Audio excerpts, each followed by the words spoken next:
एक छोटे गांव में एक बुढ़िया रहती थी। वो बिल्कुल ही अकेली थी। उस बुढ़िया का कोई भी नहीं था। वो बुढ़िया बहुत ही गरीब थी। बुढ़िया रोज जंगल से लकड़ियां लाकर उन्हें बाजार में बेचकर अपना पेट बड़ी ही मुश्किल से भर पाती थी। उस बुढ़िया का एक पड़ोसी था सरजू। सरजू ने एक गाय पाल रखी थी, जिसका सरजू बिल्कुल भी ध्यान नहीं रखता था। यहाँ तक कि उसे खाने के लिए चारा भी बड़ी ही मुश्किल से देता था। एक दिन की बात है। इस गाय का मैं क्या करूं? ये गाय दूध वूध तो देती है नहीं, बस सारा दिन चारा ही खाती रहती है। इस गाय को कोई खरीदेगा भी तो नहीं, जिसे बेचकर मैं दूसरी नई गाय खरीद लाऊं। सरजू गाय को खाने के लिए चारा तो देता नहीं था, उल्टा उसे मारता और रहता। ये सब बुढ़िया रोज अपने घर से देखा करती। बुढ़िया को उस गाय पर बड़ी दया आती थी। कैसा नासपिटा इंसान है जो गौ माता को मारता रहता है। ऐसे आदमी को तो नरक में भी जगह नहीं मिलेगी। पाप लगेगा इसे, पाप। जब देखो बेचारी गाय को मारता ही रहता है। एक दिन की बात है। बुढ़िया सरजू के घर के आगे से जा रही थी, तभी उसे गाय के जोर जोर से चिल्लाने की आवाज आई, जिसे सुनकर वो रुक जाती है और वो सरजू के आंगन में झांक कर देखती है। लगता है गाय बहुत भूखी है, तभी इतने जोर जोर से शोर मचा रही है। ये सरजू खुद तो अपना पेट भर लेगा और घूमने निकल जाएगा, लेकिन बेचारी बेजुबान गाय के ऊपर इसे जरा भी दया नहीं आती। फिर बुढ़िया कहीं से गाय के लिए चारा लेकर आती है और सरजू के आंगन में जाकर गाय को चारा खिलाने लगती है और उसके सिर पर बड़े प्यार से हाथ फेरती है। चारा खाकर गाय का शोर मचाना बंद हो जाता है। गौ माता, तुझे भूख लगी थी ना? चारा खिलाकर बुढ़िया जैसे ही जाने लगती है तो गौ माता बुढ़िया की साड़ी मुंह में दबा लेती है। गौ माता, अब मुझे जाना होगा।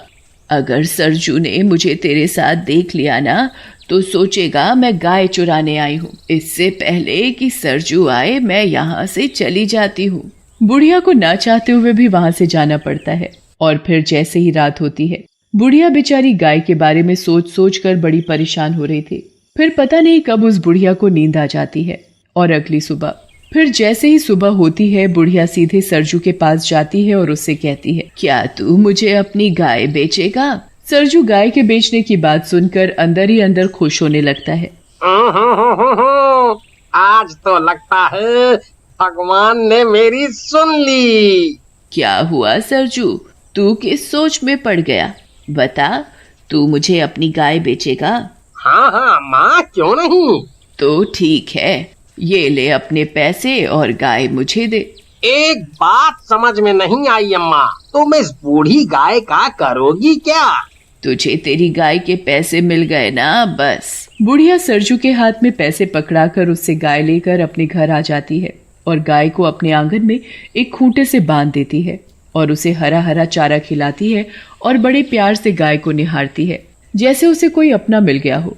और फिर जैसे ही रात होती है, बुढ़िया गाय के आगे चारा डालकर सोने चली जाती है और अगली सुबह बुढ़िया सवेरे जल्दी जल्दी उठकर गाय का गोबर उठाती और फिर गाय के नीचे से साफ सफाई करके उसे नहलाती धुलाती है और फिर उसे खाने के लिए चारा देती है।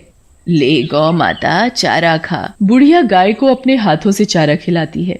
बुढ़िया के पास खुद के लिए खाने को होता या ना होता, पर वो गाय के लिए हमेशा समय से चारा खिलाती और उसकी खूब सेवा करती। वो गाय को जरा भी तकलीफ नहीं होने देती। बुढ़िया रोज रात को सोने से पहले उसे चारा देना नहीं भूलती थी। गाय भी बुढ़िया से बड़ी खुश होती। बुढ़िया की गाय अब पहले से ठीक हो चुकी थी। एक रात बुढ़िया गाय को चारा देकर सोने चली जाती है और जब वो सुबह उठती है और गाय के पास जाती है तो बुढ़िया के तो होश उड़ जाते हैं। ये क्या? गाय ने सोने का गोबर किया? क्योंकि वो गाय कोई मामूली गाय नहीं थी, एक जादुई गाय थी जो सोने का गोबर देती थी। फिर वो बुढ़िया चुपचाप गाय के नीचे से सारा सोने का गोबर उठाकर अपने कमरे में ले जाती है। अरे वाह, गौ माता ने मुझे सोने का गोबर दिया, इससे तो मैं गौ माता के लिए और भी चारा खरीद सकूंगी। फिर वो बुढ़िया सोने का गोबर बाजार में बेचकर गाय के लिए एक सुंदर घंटी खरीदती है और अपने और गाय के लिए बहुत सारा खाना खरीदती है। फिर बुढ़िया अपनी गाय को भी बढ़िया चारा खिलाती और खुद भी पेट भर खाना खाती है। भगवान तेरा बहुत बहुत धन्यवाद इस लाचार बेसहारा बुढ़िया की मदद करने के लिए। फिर जैसे ही शाम होती है, बुढ़िया हमेशा की तरह गाय को चारा देकर सोने चली जाती है और जैसे ही सुबह होती है, बुढ़िया जल्दी उठकर गाय के पास जाती है तो देखती है, अरे ये क्या, गौ माता सोने का गोबर दे रही है। मैं इसे टोकरी में भर लेती हूँ और जल्दी से अंदर कमरे में ले जाती हूँ। फिर बुढ़िया गाय के नीचे से सारा सोने का गोबर एक टोकरे में भर कर कमरे में ले जाती है। ये गौ माता तो मेरे लिए वरदान है, वरदान। मैं इसे कल सुबह ही बाजार में बेच आऊंगी। फिर वो बुढ़िया उस गोबर को बाजार में ले जाकर बेच आती है और उन पैसों से अपने लिए बढ़िया सा घर और अपनी सुख सुविधाओं का सामान खरीदती है। अब बुढ़िया को किसी चीज की कोई कमी नहीं थी। अब बुढ़िया धीरे धीरे बहुत अमीर हो गई थी। अब तो बुढ़िया एक बहुत ही बड़े आलीशान घर में रहने लगी थी। उसके पास नौकर चाकर की कोई कमी नहीं थी। बुढ़िया ऐशो आराम की जिंदगी जी रही थी।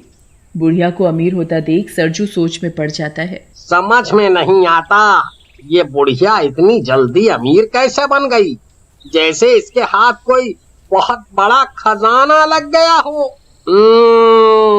पता तो लगाना पड़ेगा, आखिर ये बुढ़िया इतनी जल्दी अमीर कैसे बन गई। फिर सरजू पता लगाने के लिए बुढ़िया के आंगन में पेड़ के पीछे छिपकर रात होने का इंतजार करने लगता है। फिर जैसे ही सुबह होने वाली होती है तो सरजू देखता है कि गाय सोने का गोबर दे रही है। ये देख सरजू की आंखें फटी की फटी रह जाती हैं। अरे दादा रे दादा, ये गाय तो सोने का गोबर दे रही है।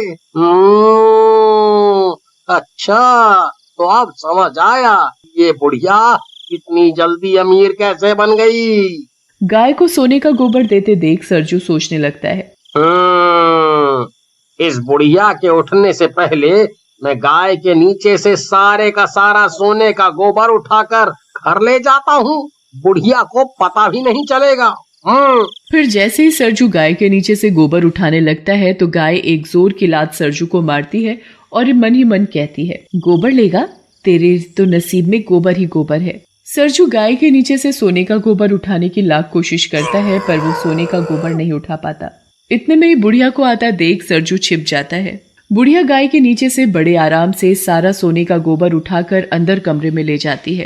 अरे, इस गाय ने तो इस बुढ़िया को कुछ कहा भी नहीं। अगर मैं इस गाय का सोने का गोबर नहीं ले सकता तो इस बुढ़िया को भी नहीं लेने दूंगा। और अगले दिन जैसे ही सुबह होती है सरजू सरपंच के पास पहुंच जाता है और बुढ़िया के पास सोने का गोबर देने वाली गाय है के बारे में सरपंच को बताता है। क्या गाय सोने का गोबर देती है?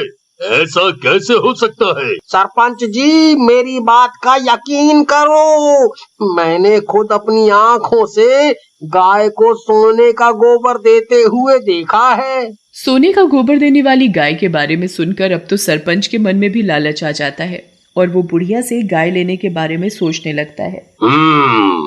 अगर ऐसी बात है तो मैं तुम्हें माला माल कर दूंगा।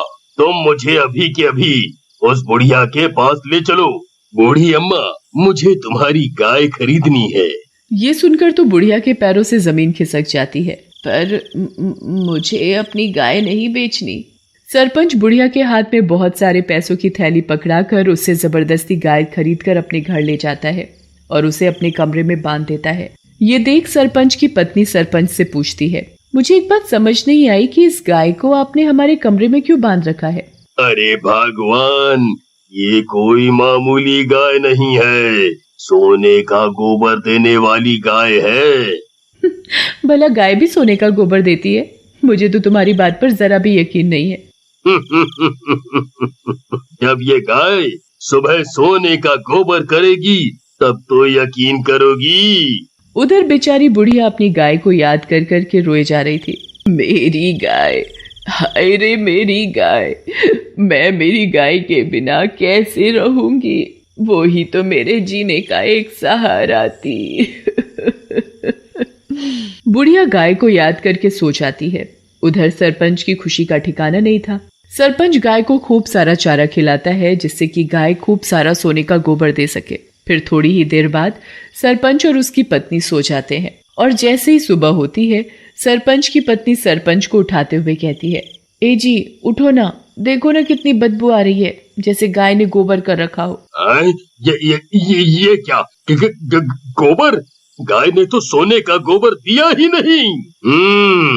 सरपंच सरजू की खूब धुलाई करता है और वापस गाय बुढ़िया को दे आता है। बुढ़िया गाय को वापस पाकर बड़ी खुश होती है और उसके गले लग जाती है।